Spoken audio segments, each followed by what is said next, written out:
하나님께서 오늘 우리에게 주신 말씀은 빌립보서 3장 12절부터 14절까지 있는 말씀입니다. 여러분들이 가지고 계신 성경책 321쪽에 있습니다. 빌립보서 3장 12절부터 14절 말씀 제가 받들어 읽겠습니다. 내가 이미 얻었다 함도 아니요 온전히 이루었다 함도 아니라 오직 내가 그리스도 예수께 잡힌 바 된 그것을 잡으려고 달려가노라. 형제들아, 나는 아직 내가 잡은 줄로 여기지 아니하고 오직 한 일, 즉 뒤에 있는 것은 잊어버리고 앞에 있는 것을 잡으려고 표대를 향하여 그리스도 예수 안에서 하나님이 위에서 부르신 부름의 상을 위하여 달려가노라. 아멘. 할렐루야. 오늘 또 하나님을 찬양하고 예배하기 위해서 이 자리에 모인 우리 성도님들을 축복합니다. 하나님께서 족한 은혜로 한 사람 한 사람에게 내려주시는 축복의 시간, 말씀에 사로잡히는 시간, 말씀이 여러분 안에서 살아 역사하는 시간 되시기를 간절히 축원합니다. 우리 서로 옆에 분하고 함께 인사하겠습니다. 주의 이름으로 축복합니다. 은혜의 시간 되시기를 바랍니다. 사랑합니다. 고맙습니다. 예배 시간에 이 시간이 굉장히 저는 귀하다는 생각이 들어요. 여러분들이 웃을 수 있는 시간이 이 시간이 유일한 시간이 아닌가라는 생각하고 흐뭇하게 생각합니다. 언제나 서로 사랑으로 하나 되는 우리 성도님들이 되시기를 바랍니다. 오늘은 미래를 위하여 필요한 것을 가지고 함께 은혜를 나누고자 합니다. 광고 시간에도 말씀드렸지만은 2024년도가 시작된 지 꼭 절반이 되는 날입니다. 그래서 전반기를 한번 돌아보면서 이제는 결실을 향하여 나아가는 후반기를 맞이해야 되겠기에 말씀을 준비해 보았습니다. 우리가 2024년도를 출발하면서 부름의 상을 위하여 달리자라는 오늘 본문 14절 말씀을 가지고 우리가 살아왔습니다. 근데 이것이 표어로 그치는 것이 아니라 우리의 부름의 상을 받을 수 있는 하반기가 되기 위해서 오늘 우리가 다시 한번 결단해야 되겠기에 말씀을 함께 나누고자 합니다. 천재 화가요 조각가였던 미켈란젤로가 어느 날 큰 대리석 덩어리를 앞에 놓고 정과 끌을 가지고 열심히 휘두르면서 땀을 뻘뻘 흘리면서 쪼개고 있었습니다. 그때 한 친구가 와서 농담 삼아서 그렇게 말합니다. 그렇게 땀을 흘리면서 열심히 돌멩이를 쪼아대면은 그 속에서 무엇이 나오나 하고 웃으면서 말했습니다. 그럴 때 미켈란젤로는 시치미를 떼고 이렇게 말합니다. 나는 이 돌멩이 속에 갇혀있는 천사를 풀어주기 위해서 노력하고 있네 라고 했습니다. 돌멩이 앞에서 어떤 마음 자세를 가지고 미래를 열어가느냐, 그것을 어떤 작품으로 만드냐라는 것이 우리에게는 중요한 것 같아서 말씀을 드렸습니다. 성경에 보면은 믿음의 사람에게는 언제나 미래를 위한 결단이 있었습니다. 아브라함은 하나님의 부르심을 받아서 75세 때에 하나님의 순종하여서 묻지 아니하고 갈 바를 알지 못하고 미지의 세계를 향하여서 나아가서 하나님 앞에 큰 복을 받게 되고 하나님께서 나중에 그에게 복의 근원이 되도록 하나님께서 축복하여 주시고 그의 자손을 천천과 만만으로 번성하게 해 주셨던 것을 우리는 성경을 통해서 잘 알고 있습니다. 베드로도 밤새 고기를 잡지 못했지만은 새벽에 찾아오신 예수님을 만나서 고기가 그물이 찢어질 정도로 많이 잡았지만은 예수님께서 너는 사람을 낚는 어부가 되게 하겠다라는 말씀에 순종하여서 가족도 배도 그리고 잡아놓은 고기도 다 버려두고 예수님을 따라서 대사도가 되는 것을 우리는 볼 수가 있습니다. 오늘 본문을 기록한 사도 바울도 마찬가지입니다. 그는 처음에 잘 아는 대로 예수 믿는 사람들을 핍박하는 핍박자였지만은 다메섹 도상에서 그가 예수를 만난 다음에는 예수님에게 이끌려서 미래로 나가서 전도 여행을 3차까지 하고 복음으로 유럽을 물들게 하는 것을 여러분들은 성경을 통해서 잘 알게 되었을 줄 압니다. 그렇습니다. 살아있는 사람이라면은 미래에 매여 있거나 현재에 만족해서는 안 된다라는 생각을 가지게 됩니다. 출애굽하던 이스라엘 백성들이 홍해 앞에서 나아가지 못하고 뒤에서 애국 군대가 쫓아오는 것을 보고 두려워하고 있을 때에 모세가 하나님 앞에 부르짖었습니다. 출애굽기 14장 15절 16절 말씀을 보면은 하나님께서 이렇게 말씀하십니다. 너는 어찌하여 내게 부르짖느냐? 이스라엘 자손을 명령하여 앞으로 나아가게 하고 지팡이를 들고 손을 바다 위로 내밀어 그것을 갈라지게 하라 하셨습니다. 그래서 모세가 순종하고 이스라엘 백성들이 홍해를 건너는 것을 우리가 볼 수 있습니다. 하나님의 약속의 땅을 향해서 전진하는 것을 우리가 볼 수 있습니다. 하나님께서는 그때 그 전진하게 하신 하나님으로 끝나는 것이 아니라 지금 오늘 우리에게 똑같은 말씀을 하고 계실 줄 압니다. 어찌하여 머물러 있느냐? 나를 믿고 앞으로 나아가라. 우리 성도님들에게 오늘 주시는 말씀인 줄 압니다. 하나님께서는 언제나 우리에게 새로운 기회를 주십니다. 새로운 기회를 주십니다. 새로운 기회를 하나님께서는 우리에게 주신다는 것을 잊지 말고 하루하루를 살아야 될 줄 압니다. 때문에 오늘 또 우리는 자신의 신앙 상태를 잘 살펴보고 신앙생활에 새로운 시작이 있어야 되겠습니다. 그래서 우리가 새해 언제나 시작할 때 일신 우일신 했는데 우리가 매일매일 새로워져야 된다라는 각오를 가지고 2024년도 하반기를 시작할 수 있기를 바랍니다. 그러기 위해서 오늘 본문은 사도 바울이 믿음의 사람들에게 미래를 위한 몇 가지 필요를 말해주고 있습니다. 세 가지로 말해주고 있는데 오늘 구절들을 살펴보면서 함께 은혜를 나누고자 합니다. 그 첫 번째가 뭐냐면 보다 나은 미래를 위해서 필요한 것을 말하는데 현재 상태에 머물러 있어서는 안 된다라는 겁니다. 오늘 본문 말씀 12, 13절 상반절을 우리가 함께 보겠습니다. 같이 읽겠습니다. 내가 이미 이뤘다 함도 아니요 온전히 이루었다 함도 아니라 오직 내가 그리스도 예수께 잡힌 바 된 그것을 잡으려고 달려가노라. 형제들아 나는 아직 내가 잡은 줄로 여기지 아니하고 라고 말하고 있습니다. 사도 바울이 이 편지를 쓸 때에는 모든 사역을 다 마쳐갈 노년 시절이었습니다. 그리스도를 위해서 전생애를 바쳐버렸고 이제 노사도로서 인생의 석양을 맞이한 때였다라는 것입니다. 즉 사도 바울이 전생애를 바쳐서 충성을 다하고서도 내가 이미 얻었다 함도 아니요 온전히 이루었다 함도 아니라 나는 아직 내가 잡은 줄로 여기지 아니한다라고 하는 말이 무슨 말이겠느냐? 그런 말입니다. 자기가 아직도 부족하다는 것입니다. 아직도 목적을 다 이루지 못했다라는 것입니다. 제가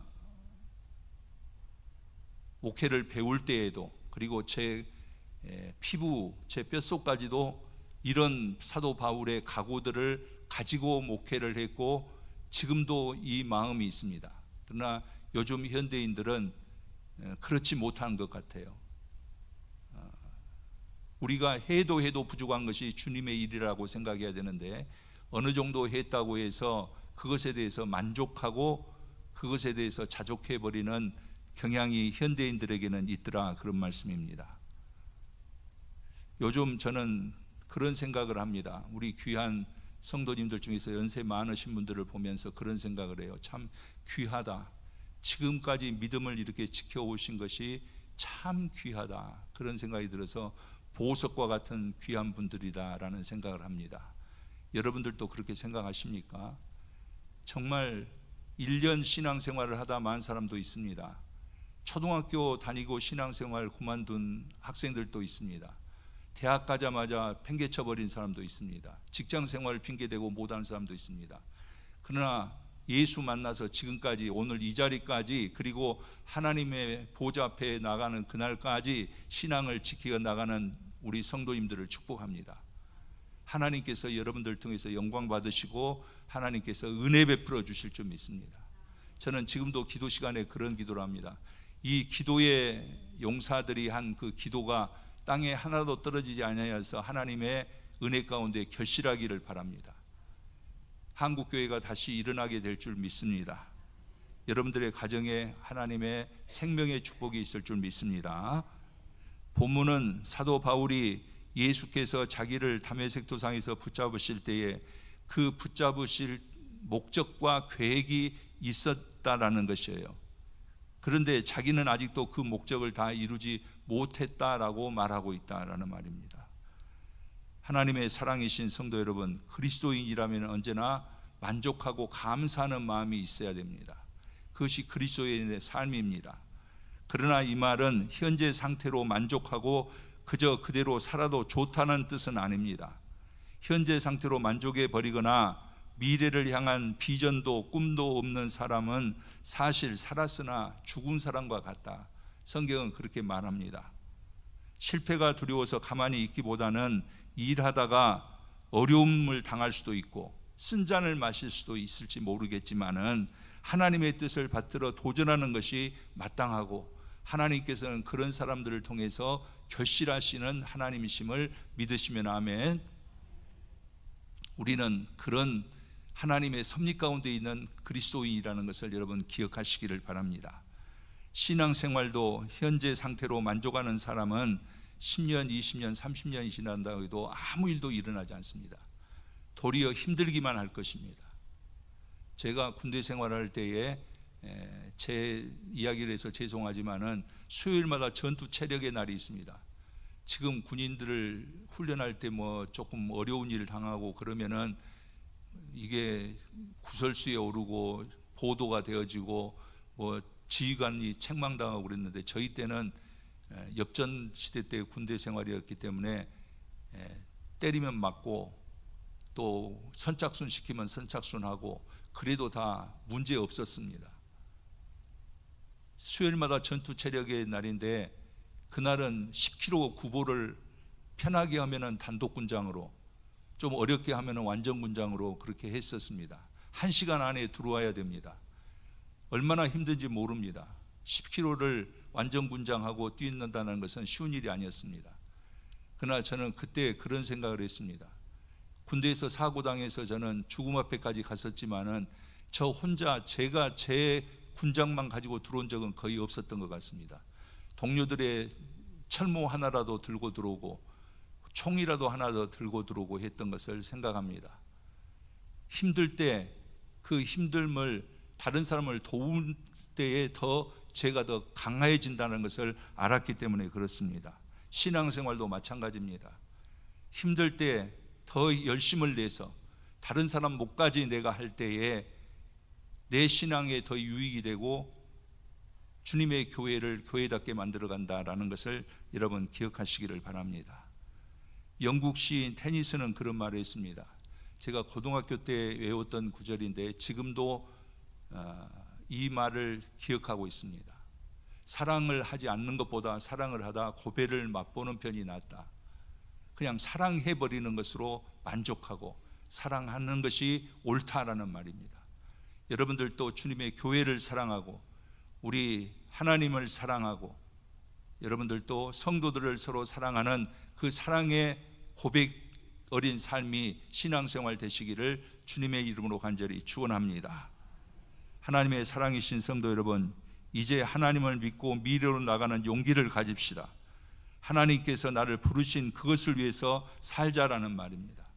하나님께서 우리를 부르실 때 그냥 밋밋하게 살고 그저 하나님 나라나 주시고 우리 삶 속에서 하나님께서 복을 주시고 복을 받는 것으로 끝나는 것이 아니라 우리들에게는 하나님께서 주신 사명도 있다라는 것을 우리가 알아야 된다, 그런 말입니다.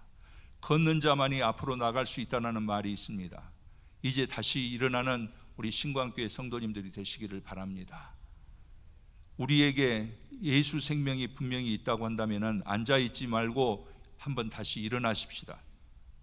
그리고 하나님을 위하여서 하나님의 뜻이 하늘에서 이루어진 것처럼 우리 안에서도 이루어지기 위해서 새 일을 계획하고 시작하는 우리 성도님들이 되시기를 바랍니다. 히브리서 11장 24절부터 26절에 보면은 모세의 결단에 대해서 기록하고 있습니다. 우리 같이 한번 읽어보도록 하겠습니다. 24절부터 26절입니다.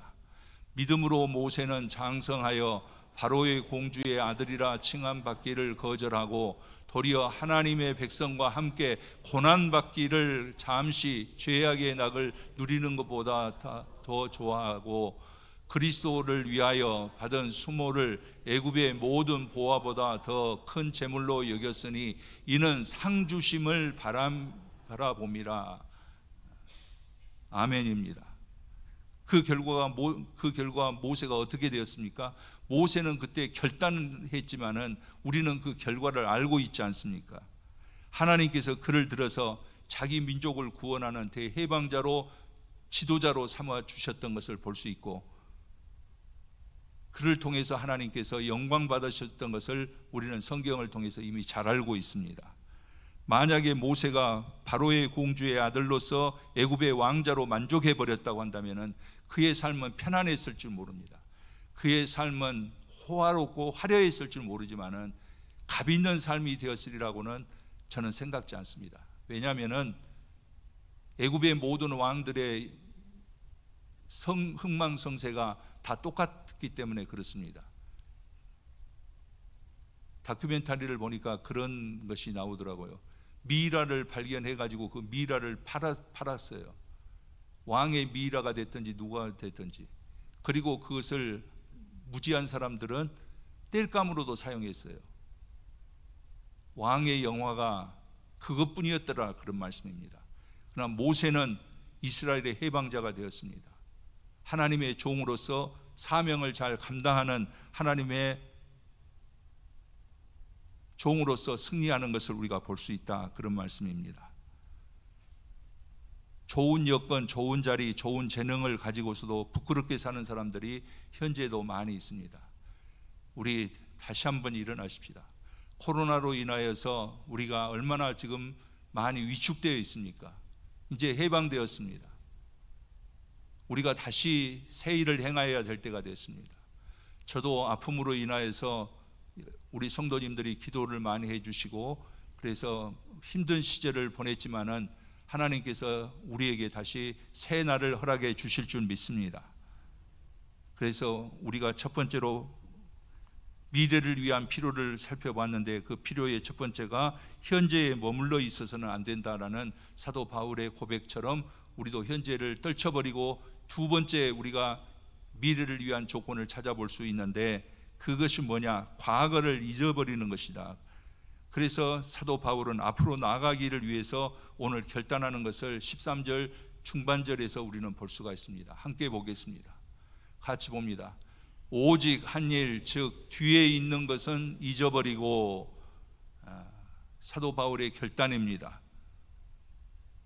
그것은 지나온 날들 중에서 실패에 묶여 있거나 이루어 놓은 업적을 자랑하지 않는다는 뜻입니다.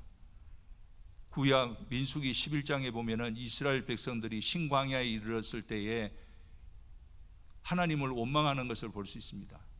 애굽에 있을 때에는 부추도 먹고 수박도 먹고 참외도 먹고 고기도 먹고 했는데, 광야에 나오니까 하나님께서 만나 그거 한 가지만 주신다라고 하나님을 원망했습니다. 하나님께서 그래서 그들에게 고기를 먹게 해주시기 위해서 메추라기 떼를 불러오게 해서 그들이 그것을 모으고 그것을 먹고 이사이에 끼었을 때에 그들을 하나님께서 치셨다라고 그랬습니다. 그래서 하나님께서 그들을 위해 쳐서 그들이 죽었는데 그 무덤을 욕망의 무덤이라 기브롯 핫다와라 했다라고 성경은 기록하고 있습니다. 과거에 자족하는 사람, 현재에 안주하는 사람은 미래가 없습니다. 특별히 복된 미래는 그에게 열리지 않을 것입니다. 그러기에 우리는 과거를 잊어버릴 줄 아는 지혜를 가져야 됩니다. 저는 하나님께서 잊어버리는 은사를 주신 것 같아요. 옆에 사람들이 무슨 말을 하면은 까마득히 모를 때가 많습니다. 물론 어떤 획기적인 일 같은 것들은 기억하지만은 소소한 것들, 특히 실패에 관한 것들, 큰 어떤 업적들, 이런 것들은 별로 관심이 없습니다. 지난번에 어느 자리에서 서로 소개하는 기회가 있는데 저는 그렇게 말씀해요. 모든 것은 다 헛되다라는 전도서 말씀을 통해서 저를 소개한 적이 있습니다.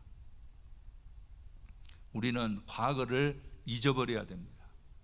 그리고 우리가 새날을 향해서 나아감이 필요하다라는 말씀입니다. 우리의 생활뿐만 아닙니다. 신앙생활에도 과거만 생각하고 과거에 붙들려 있다고 한다면 새로운 삶을 살아갈 수가 없습니다. 사도 바울은 그래서 뒤에 있는 것은 잊어버려라 라고 우리들에게 말합니다. 사도 바울이 뒤에 있는 것을 잊어버리란 말은 쉬운 말이 아닙니다. 무슨 말입니까? 사도 바울은 자랑할 것이 많이 있습니다. 그러나 자랑하지 않았습니다. 과거에 있는 것은 과거에 있을 뿐이라고 생각하고 앞날을 바라보는 것을 볼 수 있습니다. 우리 그리스도인들도 과거에 잘했던 것, 잘못했던 것을 다 잊어버리고 앞으로 할 일만 생각하는 것이 신앙생활인 것을 여러분 기억하시기를 바랍니다. 좋은 교훈이 구약에 있습니다. 소돔과 고모라가 멸망할 때에 롯과 그의 가족들에게 소돔과 고모라를 탈출할 기회를 하나님께서 주셨습니다. 그러면서 한 가지 그들에게 부탁한 것이 있었는데 그것은 뒤를 돌아보지 말아라는 것이었습니다. 그러나 도망갈 때에 소돔과 고모라가 불덩어리에 떨어질 때에 롯의 아내는 그곳에 화려했던 옛날을 생각하고 하나님의 말씀을 잊고 뒤를 돌아보아서 소금 기둥이 되었습니다. 우리에게 주는 귀한 교훈인 줄 압니다. 우리가 잘했던 것을 잊어버려 함도 미래를 위해서입니다. 과거에 잘했다고 해서 그 공로, 그 봉사, 그 헌신만 내세우기 시작하면은 그 사람에게는 미래가 없습니다. 그러므로 그리스도인은 과거에 만족하는 사람이 아닙니다. 오늘도 내일도 자신을 쏟아드리고서도 하나님 앞에서 나는 무익한 종입니다라고 고백하는 것이 우리 그리스도인이다라는 말입니다. 그리고 지난 날을 주신 하나님께 감사하고 미래의 날을 하나님께 또 구해야 할 것입니다. 우리 사랑하는 성도님들, 오늘 하나님께서 현재에 만족하지 않고 과거를 다 잊어버리고 새롭게 출발하고자 하는 우리 성도님들에게 하나님께서 복된 내일을 열어주시기를 주님의 이름으로 간절히 축원합니다. 잘못된 것도 우리가 잊어야 됩니다. 우리의 미래의 무서운 장애물은 잘못된 것을 자꾸 곱씹는 것입니다. 나의 실수, 나의 잘못된 것을 회개하고 떨쳐버려야 됩니다. 저도 무슨 잘못을 하면 하나님 앞에 기도합니다. 그러면 또 생각납니다. 하나님 앞에 한번 기도하고 하나님 앞에 자복했으면, 하나님 앞에 예수 그리스도의 보혈로 용서를 받았으면 그것을 잊어버려야 되는데, 그것을 이제 사함을 받은 줄 믿어야 되는데 그렇지 못할 때가 많이 있습니다. 자책하는 마음으로 하나님 앞에 다시 한번 기도하고 저는 그것을 떨쳐버리고자 합니다. 내 실수, 내 잘못을 회개하고 떨쳐버려야 미래가 열리기 때문에 그렇습니다. 그리고 한 가지 여기 더해야 될 것이 있는데, 다른 사람의 잘못도 잊어버리고 떨쳐버려야 된다, 그런 말입니다. 이러한 것들을 붙들고 있는 한 결코 앞으로 나갈 수가 없습니다. 고로 우리는 과거의 잘잘못을 잊어버리고 현재와 미래를 위해서 우리의 삶에 관심을 집중해야 될 줄 압니다. 그리스도인은 과거에 살지 않고 미래를 위해서 살아가는 사람들이기 때문에 그렇습니다. 우리 신광교회 성도님들도 복된 내일, 복된 미래를 열어가는 성도님들이 되시기를 바랍니다. 노인은 과거에 살고 젊은이는 미래에 산다고 합니다. 그러나 청년이라도 안이하게 새로운 전진이 없다고 한다면 노인과 같고, 노인이라도 꿈을 가지고 미래를 설계하고 도전한다면 시편 92편 12절 이하에 나오는 대로 레바논의 백양목같이 성장하고 늙어도 결실하며 진액이 풍족하고 그 빛이 청청할 것을 저는 믿습니다. 제가 담당하고 있는 부서가 사무엘인데 사무엘에서 제가 이 말씀을 드렸습니다. 하나님께서는 늙어도 결실하고 그의 인생의 빛이 청청할 것을 선포했습니다. 오늘 우리 전 성도들을 향해서 선포합니다. 여러분들의 미래가 백양목같이 아름답고 성장하고 늙어도 결실하며 그 빛이 청청하고 진액이 풍족하는 삶이 되시기를 축원합니다. 한국 전쟁을 취재하여서 최초의 여성 퓰리처상을 받은 마가릿 히킨스 기사가 한 번은 중공군과 대치해서 치열한 전투 중에 점심 식사를 전투 식량으로 먹고 있는 한 해병에게 이렇게 물었답니다. 내가 하나님이라면 어떤 소원을 말하고 싶소라고 물었어요. 그럴 때 이 병사가 그렇게 말했답니다. 나에게 미래를 주십시오. 나에게 내일을 주십시오 라고 말했다는 것입니다. 그렇습니다. 미래가 약속된다면 그것이 바로 희망이 되기 때문에 그렇습니다. 내일을 맞이할 수 있다는 것이 희망이다, 그런 말입니다. 과거와 현재가 더 소중한 것은 미래입니다. 이제 한 가지 더 살펴보고 말씀을 정리합니다. 세 번째로, 보다 나은 미래를 위해서는 오직 전진하라는 것입니다. 오늘 본문 13절 하반절부터 14절 말씀을 사도 바울의 말씀으로 우리가 함께 보도록 하겠습니다. 같이 보겠습니다. 앞에 있는 것은 잡으려고 표대를 향하여 그리스도 예수 안에서 하나님이 위에서 부르신 부름의 상을 위하여 달려가노라.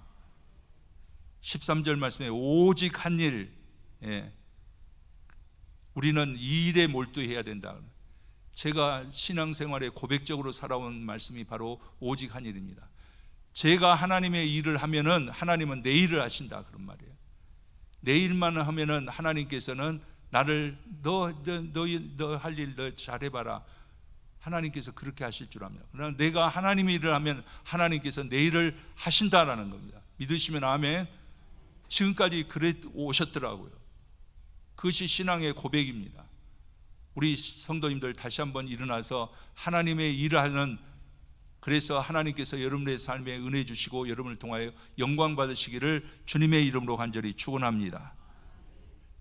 우리가 잘 아는 바와 같이 모든 일의 성공의 비결은 그 일에 온 마음, 온 정성, 온 능력, 온 시간을 다 쏟아붓는 데 있습니다.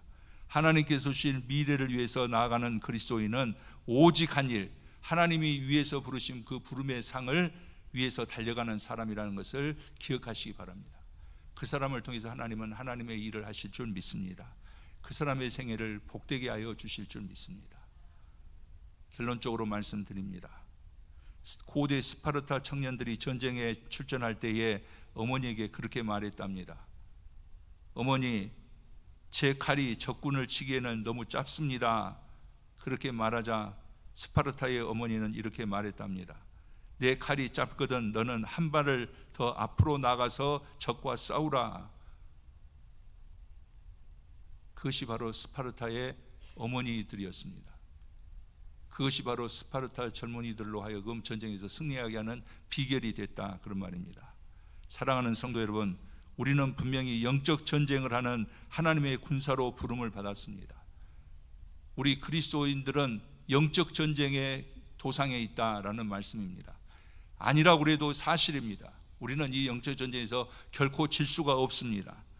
개인이나 가정, 기업, 그리고 교회가 지식이 부족하고 경험이 부족해서 실패하는 것이 아니라 한 발자국 더 앞으로 나아갈 각오를 가지고 돌진하는 스파르타의 어머니와 청년들과 같은 열정이 없었다라는 말입니다. 유명한 스펄전 목사님은 이런 말을 하셨더라고요. 나는 주님의 은혜로 주님을 위하여 마지막 순간까지 멍에를 맨 채 죽고 싶다라고 말했습니다. 하나님의 사랑이신 우리 신광교회 성도 여러분, 이제 과거를 떨쳐버리고 복된 미래를 향하여 앞으로 나아가시기를 주님의 이름으로 축원합니다. 그러면 하나님께서 주실 삶의 승리와 하나님의 교회의 영광을 위한 복된 나날을 하나님께서 우리들에게 펼쳐주시기를 주실 줄 믿습니다. 이 은혜가 우리 성도님들과 함께 하시기를 간절히 축원합니다. 기도드리겠습니다.